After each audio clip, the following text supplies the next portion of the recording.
Hi, I'm Mike Cardus, and I'm a results leader. You're listening to ResultsLeader.fm. Being a thought leader is easy. Getting results is hard. This show is for the results leader who lives and dies by their results. Here is your host and Chief Results Leader, Jonathan Rivera. Look at you. You're back for another episode of ResultsLeader.fm. How about that? So glad you're here. And frankly, you're lucky to be here because I have got a heck of an interview for you today. I've got Mr. Mike Cardus. And this guy's a stud. Check this out. Some of his clients include the U.S. Air Force, McDonald's, Merck, General Motors, Toyota. That's right. This guy helps build better leadership teams. And he's got some deep insights on what it takes to be a results leader. So let's jump into this interview with Mike. All right. Here we are with Mr. Mike Cardus. What is up, my man? Just doing my best to work on developing this pandemic time and helping organizations find ways to either deal with current complexity or create some capacity to kind of keep surviving. So it's an interesting time, man.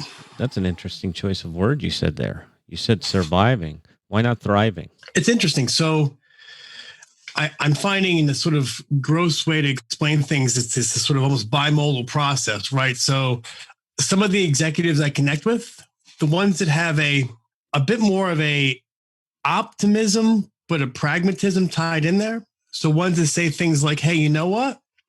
Right now, things are challenging, and we understand that, but I'm optimistic that we can kind of turn the odds in our favor or find ways to thrive in this challenging environment and move forward. Those CEOs tend to have a bit more of a bias or a focus on action and doing more experimentation inside their organizations. Then the other far end of the continuum, you have I totally accept it and think it's okay. It's just the existing sort of challenging, pessimist, sort of the world is falling apart piece. It's also a very valid way to feel. Yet we're finding that in those organizations, if the executive or the executive team is feeling incredibly pessimistic, their look for patterns or finding disruption, or we say the shiny things on the periphery that can be your next breakthrough or disruption, they're not being as aware of those patterns. And so the reason I use sort of surviving is that, again, you're trying to keep that optimism tied with that pragmatism. And that I don't want to use the word mindset because it's not a mindset. It's more of I think it's just a practice. So that's why I use that term.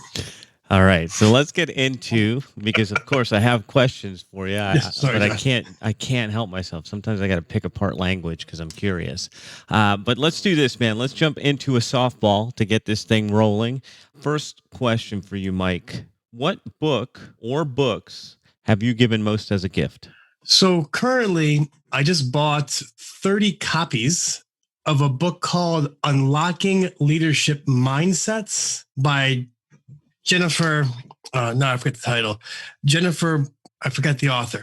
But the book's called Unlocking Leadership Mindsets, and it's a way to kind of thrive in complexity and ambiguity.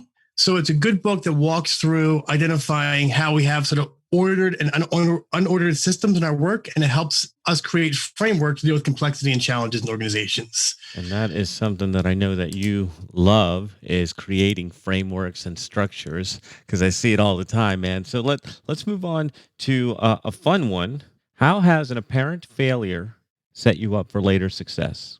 So I think back to early on in my career. So when I was in my 20s, I used to lead a lot of like outdoor corporate ropes course programs, challenge walls, team building things. And I remember it was interesting. So there's one activity we call blind maze. And the maze, a group of folks inside this tangled rope, there's ropes tied to trees. There's a reason behind this. And everyone's blindfolded. And you say to the group, the reality is there's a way out of this process. If at any time you need help, just raise your hand, say, I need help, and we'll help you. And we just say, go. So you have 15, 20 folks in this rope maze. And the reality is that not the trick, but the point behind the activity is there is no way out of the maze. You have to actually stop and sort of say, I need help. And when you say, I need help, I quietly come in, untie you from the rope, and take you out of the maze until you can't talk anymore. So the whole point behind the activity is to show folks in corporate environments that sometimes it's okay to say, I need help. And that by creating that environment, that psychological safety, to say, I need help, you go through the process. So I'll fast forward. I was doing this with a bank, and one of the senior folks was there from the bank. And I let it go for a while. About a half hour into it, we had everybody on the team out of the maze, except for the senior director. He was in there. So he was in there by himself, blindfolded. The entire team was out, but they couldn't talk. Everyone else in the team said, I need help, except for the senior director. So we let it go for, I want to say almost 55 minutes. Wow. He wouldn't ask for help. So finally I called it, took the blindfold off, and he was very angry at me. He started yelling, said I set him up for failure, made him look foolish in front of his team. I purposely wanted to embarrass him. He was very angry. And mind you, I'm 22, 23. This guy's a 50 plus year sort of senior banker in a large bank. And I realized at that point that was a failure. I mean, while I was there to teach them some team building lesson, I recognized that the failure was you cannot use experiential learning or people's experiences to embarrass them, to force them to come to some kind of truth. Because the more you try to embarrass someone to come to a truth, the more they get resentful at you for doing it. And so I've been thoughtful since that point to kind of say, how do I create experiences or frameworks or capture data from the organization and reflect it back to people to then make their own decisions based upon that piece? Or to ask them, here's some data we captured from the organization, as opposed to saying, you're blindfolded, I'm not going to help you. I have to help you. Saying, here's what we're seeing. Out of this, what do you want to do with that? And then working with them in a collaborative effort to sort of say, can we change these things? And hoping, and usually it happens, that at some point people do self-realize or identify parts they want to work on to move forward. So that example still it comes to my mind an awful lot because I can still see that gentleman just spit flying out of his mouth, fire in his eyes, just screaming at me in front of his team. And I thought, it was a mistake. Oops. Luckily, you learned it very early on, huh? So that lesson, I'm sure, has served you quite a bit in your career. So let's move on to the next question. What is the most worthwhile investment you've ever made? So, most worthwhile investment I ever made. That's a really good question. So, I mean, I think, and honestly, here's what it is. It's investing in buying a lot of books. Like I have a lot of books. You can't see the bookshelves behind me, but I realized this is going to sound a little negative, but let me put it out there. In my philosophy of how I do things, I realized that you should invest in yourself, right? So buying books, getting coaching, those kind of things. But I also realized that a lot of learning comes from sitting. So if I find something I'm curious about, so one of my big practices now is solution-focused coaching. So we use a process called that. So what I did is I purchased probably 15 books on that method or theory. And then I blocked out time to read those books. And then as I read those books, I go to my whiteboard behind me here and I write frameworks and models to make sense of that. So at the end of every year, my Amazon bill or my book buying bill is relatively large. And I could probably lessen that. And some people have told me, Mike, you read too much. It's time to actually apply your reading to what you're doing. And my response is that by buying those books and investing in my intellectual rigor and also helping me understand that by books I haven't read, there's still a whole lot that I don't know that I can still learn. Keeps me hungry and it keeps the investment there. Not only hungry, what I heard you say there, and I want to point that out to our listeners, it's also a matter of humility, knowing that you don't know and staying curious and staying hungry. I think that's a very, very interesting point you made there. So, Mike, in the last 5 years, what new belief, behavior, or habit has most improved your life? Last 5 years. So here's an interesting one, and that's sort of making me sort of get a little philosophical now inside my head, is this. There's a quote that I use. It says that the more you try to solve the other person's problem, the more you're now part of the problem and you're making it worse for the other person. And so it's a way of developing a framework or a thought to say, if I'm coaching you, Jonathan, let's say, for example, and you have challenges, or even better yet, let's say like you are my manager and I work for you. And I say, Jonathan, I'm having a hard time. Let's use a simple example, delegating work and kind of returning client calls. I can't keep up on that. If I, as a coach, working with myself or with you, if I try harder than you to solve that problem, I'm making the problem worse for both of us. The individual, you have to work with the individual themselves to pace them to fix the problem. If you, as a manager, want to fix your employee's delegation issue or they can't close sales issues more than they want to solve it, now you're taking on the problem yourself. And any outcomes or deliverables from that process, you as a person will own it, they won't own it. So it's consistently saying to myself, did I give this other person, the client I'm working with, or even my staff, I have some folks that subcontract, did I give them chances to work on this and to figure out how to fix the problems themselves and then work with them to improve the process? So you want to be careful of the entanglement. And so in my world in consulting, I might see something that I think a client wants to work on. So I'll use an example if it helps. So I was working with one team. They were a small business, probably around $4.5 million in gross sales. And their meetings, they called me in to help them fix their meeting structure. And I said, okay. So I went, I observed a meeting. The meetings were pretty bad. They were chaotic. There was no agenda. There was a lot of yelling. The senior person spoke most of the time. And so immediately I fell into like consultant fix the problem mode. So what I says, guys, you need an agenda. We need to have a rule of order and process. We got to create documentation. I tried to superimpose my solution on the team. Now, in the meetings I was at, they nodded their head in the meeting. They agreed to the process. They followed the process. I came back, nothing was happening again.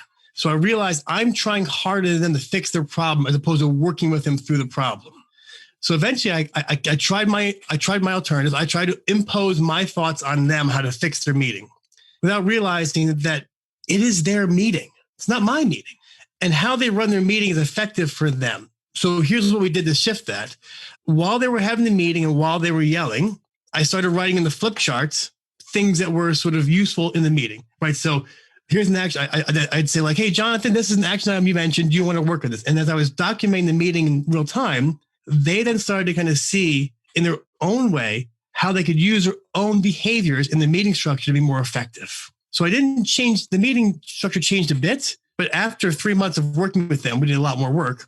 They were actually able in their meetings to make a decision, clarify action, and then argue that action in their own way to fix their own sort of problem. It's a weird sort of like counterintuitive moving with the flow philosophy, right? So we say, if I'm talking too much, tell me, Jonathan, but it's almost like we say with every team, I mean, even if you're a manager, right? If you're a manager, you got to pick your battles, but there's 3 ways you can go about changing someone's behavior, right?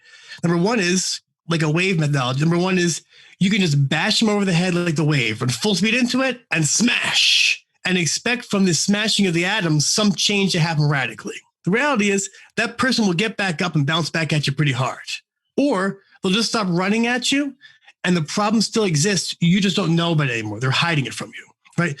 Number 2 is you can try to almost redirect the wave, right? So you kind of say, I'm going to build a dam. I'm going to move the wave in this direction and try to superimpose my force, my direction where I think you ought to go on the wave. Sometimes in behavior with management, that's helpful. But again, realize it's still you superimposing your process on the person. And people don't like that. People don't like to be felt as if you're trying to force your ideas, your bias onto me as an adult to get work done. And the third way we say is the third way we go, you can just sort of, like if you're drowning in the ocean, you kind of swim with the waves sort of at that sideways angle and kind of eventually kind of move with the person in parallel to redirect the path in a new or different way. Each is useful in their own terms. You just got to figure out what's the best way to go about this. And so that's the idea when I say, if you're working harder than the other person to fix the problem, you're now part of the problem. That's fascinating. That's and it's funny you're talking about what I'm really hearing here is a method of persuasion where you're just taking them where they are and just going along with them. So this happens in copywriting too. You can't give somebody an idea. You can take their idea and help them form it, but you can't give it to them because they'll reject it. Right. It's also an incredibly effective leadership technique. Anybody out there in your audience who studied like debate or debate club or rhetorical tools, we call it pacing. So if you and I are debating, for example, it's a common communication tool. If you and I are, if we're debating pro con to a cause or to a virtue, what I would do is I would almost kind of take your argument and I would pace with it to kind of say, what Jonathan said was this, and this. I would move along with you to a certain point, but then I would create a small diversion from the pacing to create a different outcome. So I'd move with you in the process, but at the same time, I would influence the discussion or point to a slight different piece there to kind of create a small nuance in the argument to grow that differentiation.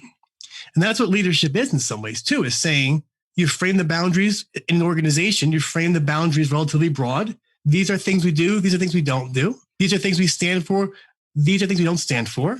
And as you properly frame those boundaries, you can move people, a fancy term, we call it coherent heterogeneity. We can say, we can find inside the coherent bucket. So we make water bottles, we do copywriting, we sell machine printers, we do these things and allow the difference itself to kind of move with it, hence fixing the problem inside the same form. And with copywriting, it's even more obvious because like you want the person to nod their head and agree with you and slowly lead them to a different point. And then they believe at the end that was their choice. That's what good copywriting does, right? It convinces you that the thing you bought from Amazon because they retargeted you for 6 months was what you wanted to buy in the first place. And now we can upsell you.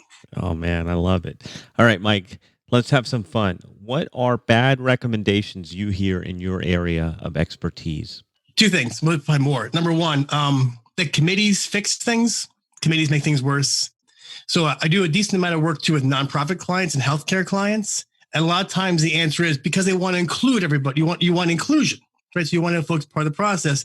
So they say, let's put a committee to identify how to make more sales in Alabama. And the committees fall apart because the reality is someone has to make a decision and be accountable for the outcomes. Second thing is this. In order for change to happen, we have to have a burning platform or some kind of way to make folks be mobilized, to kind of shock them. This burning platform analogy of change. It's just not true. People don't need to feel their lives are ending for change to happen. They'll change naturally, and they don't need to feel that the building's going to burn down to do something different. People will normally change, and that's the idea of sort of the change myth. So just so your audience knows, the burning platform metaphor comes from like on an oil rig, where the only way to make folks jump off that oil rig is to kind of burn the whole place down. So they say a myth of change management is, in order to get folks to change, there has to be some burning platform where they're forced to jump off the platform to survive. Now that doesn't work. So what some managers do is they create this false crisis to make folks change. And well, we'll use COVID-19 as an example. So people will jump. That creates a lot of stress on your team. When you introduce that burning platform or nuance, most folks will respond quickly. But the reality is that quick change falls back to the norm even faster.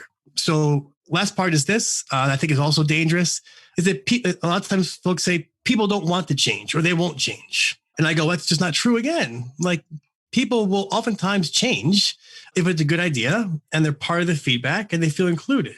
And the last one is this, and I'll sort of move on, that the people, sometimes leaders and managers feel that those who are most critical of their work and most vocal about the work inside the organization are enemies or are heretics. I say that's not true. If somebody works in your organization and they feel comfortable enough to be openly critical about the work and they see ways to do things different, once you pull those folks in, they are the future disruptors of your organization. Those are the heretics or the cynics, the ones who are still fighting and speaking up about how your work's not going well, or how they don't like your decisions, or how they think you can do things differently. Those are folks who still give a damn enough to give you openly feedback and to fight for your company. Once they go apathetic and you got a team of quiet head nodders who are no longer fighting, that's when you're screwed, because that's when no one's fighting for your company anymore. So I say embrace those heretics, pull them in, find those who see the world differently and make them part of the core team.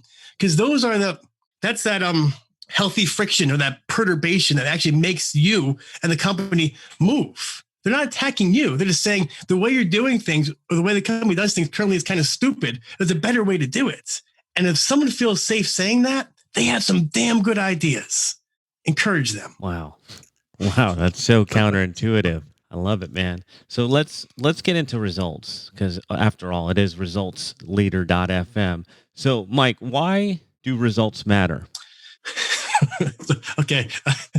So the results matter because I guess there's two reasons. Number one is this. The results matter because if you want to achieve something and you're achieving the results you want to achieve, you can figure out what did we do to get there and how do we reinforce that good stuff. And they also matter because if you want to achieve something and you're not getting the results, you are not getting the results you want to achieve, you can go back and kind of say, what can we do differently to achieve the results we want to achieve? So there's, Jonathan, if I get too bogged down in this, tell me, but there's a 2x2 matrix we use a lot, and it comes from Lean, the Toyota Lean system, and it's called process over results. So we have process, and one process is known process, process known, process unknown. So on the bottom part, we have results. Results no, results yes. So lower left quadrant, we have no process, no results. At that point, we kind of say that's just waste or just idiotic. Going up to the top left, we have a known process and no results. Right, so we know how to do hiring and onboarding, but we're getting bad results. Well, again, we call that waste. So again, the reality is we know what we're doing. We have a process to get it done, but we're not achieving the outcomes. On the other end, we have results, yes, but no process. That's called luck. So if I'm able to close a sale, for some reason I close a sale to a client, but I have no sales process, I just got lucky. If I can't repeat that process to close that sale or to hire that employee, and I can't figure out the process I got that done, then I just got lucky. And the reality is luck will get you so far. Right, so at the high end, we have known process, known results. That's called learning and development. So we say that a process without results is called waste. So you can do a lot. I mean, as a business owner, you can spend a lot of money on learning processes, Lean Six Sigma, Agile, Scrum, Kanban, work in process, all those things you can spend a lot of money on. The question is, if you're not getting the results, you're just wasting your money and everybody else's time. If you want to waste, that's cool. It's your choice. I don't want to. If you can figure out, hey, we got these results and here's a process I use to get there, that's learning and development. And the worst part is, if you're an entrepreneur and you got lucky once and you believe that because you're a lucky guy, it's going to kind of keep falling upon you. If it does, then that's great. And I'm really envious of you, man. But like, you need to be able to kind of look back and sort of say, how did I make this work? What was my process? What results did I pull from this? And then from there, keep iterating. Love it, man.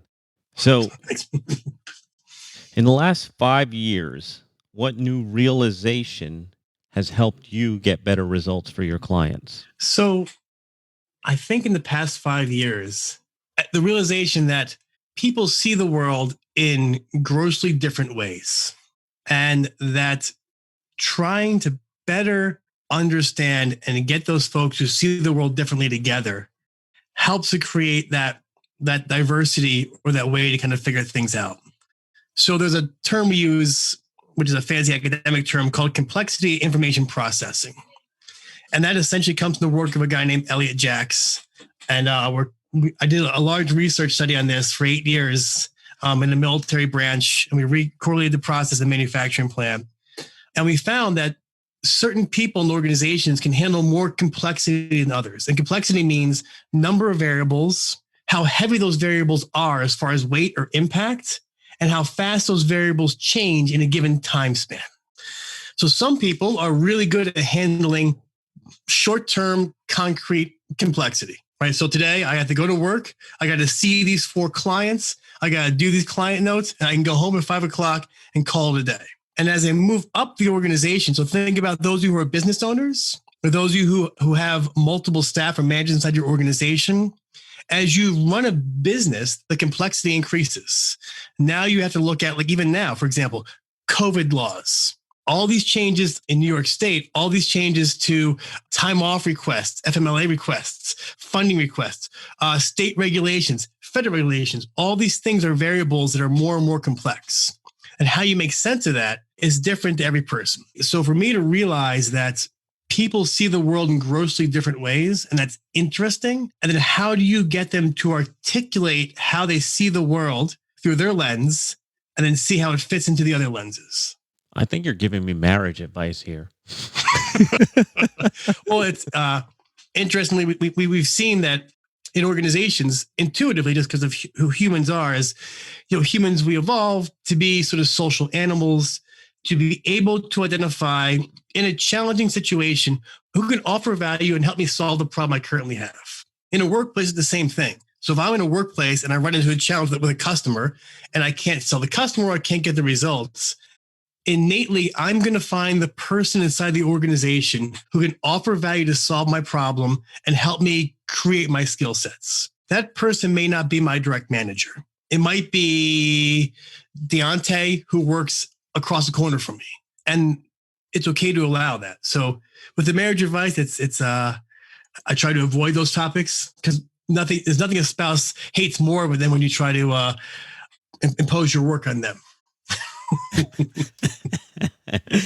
Oh, man. All right, cool. Mike, what area of your business would you like better results? So within my business, in a really concrete way, and one area I would like to get better results on is converting from my email blast to my social media stuff, better leads, which is because I myself, I'm a solopreneur, so I run a small consulting firm. And while my pipeline does relatively well, if I can determine a way to get better results on using my existing content email list to create warmer leads that can kind of lead to more pipeline work, that's an area I'd like to kind of try to figure out how to get more results on. I think more people just need to hear you, because I remember from our first conversation, I was blown away by your perspective. So let's move on to the crowning question, the big one.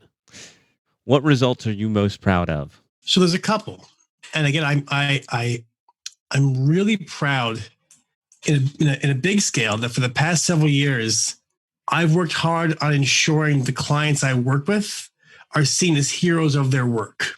What that means is when someone hires me to come in as a consultant, my job is to make sure they look smart and they look skilled and they're seen as being a hero of the work coming in. So when I can work with a client or someone I serve to help them articulate what their need is, their complexity of work, and then make sure they're able to then sort of take credit and build their skills so they kind of be seen as somebody as a hero and then get promoted or get a pay raise or to even expand their company by a couple million.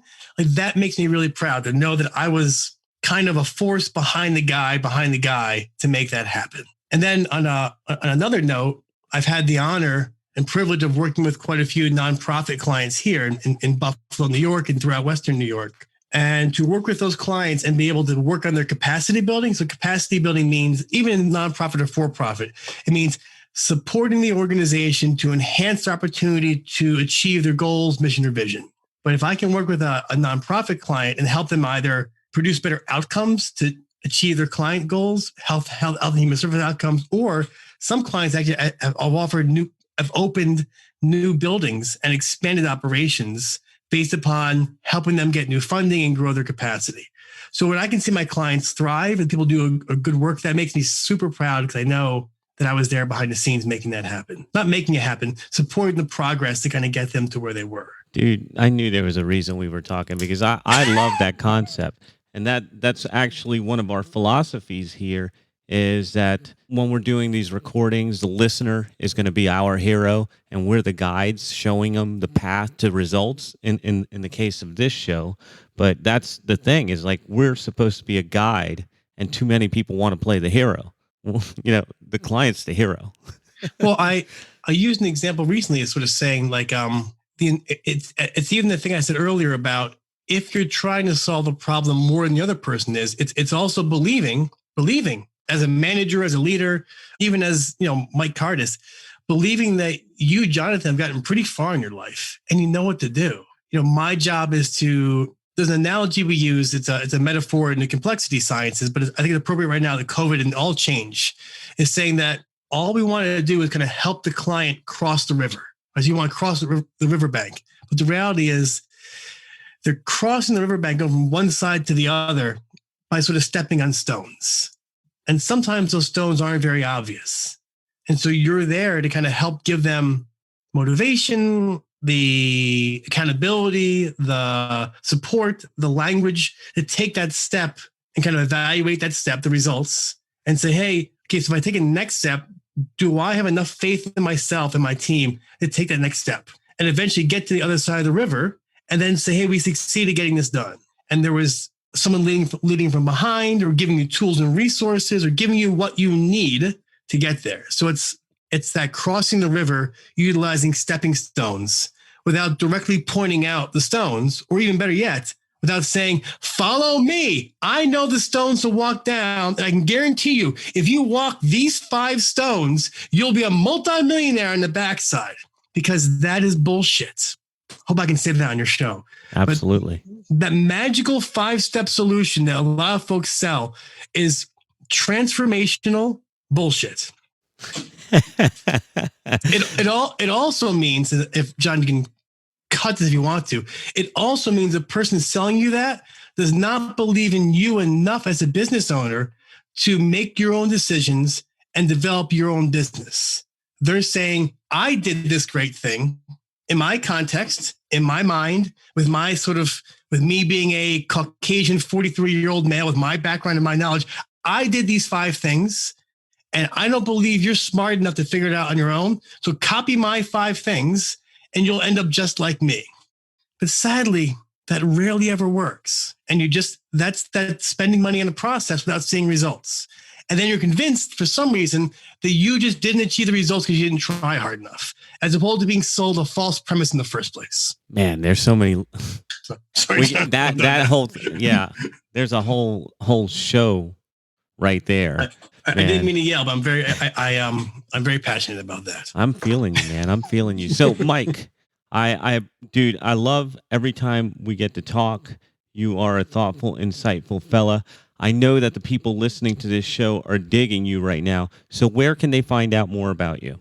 Yes, you can go to my website. So MikeCardus.com, MikeCardus.com. And on there, I have over 1,000 blog posts, tons of resources. And additionally, if anyone wants to contact me, you can contact me through the website or just send me an email, mike@MikeCardus.com, and I'll get back to you. I'm happy to talk and support however I can. And I mean that sincerely. I'm happy to talk to folks, share information, share ideas. It's what we're all here for. We're all here to create a community of folks who can move together to support each other. Because there's need for collaboration. And again, the more you expose yourself to new ideas, the stronger you get. We're all stronger together. There's enough work for all of us out there. That's for sure. That's the old abundance mindset. So MikeCardus.com. We will share links inside the show notes as well. Back to Mike. Dude, it has been a total pleasure. I wish we had more time to talk. We might have to do another one just on that last question. Thank you. Yeah, thank you so much. It's been great. I appreciate it. That is a wrap for another edition of ResultsLeader.fm. If you are out there getting results for your clients and you want to be featured on the show, go to ResultsLeader.fm now and apply to be on the show. And if you love what you're hearing, share the show, give us a rating and review, do anything to help us get the message out there. Thought leadership is easy, but results leadership is hard. This is thepodcastfactory.com.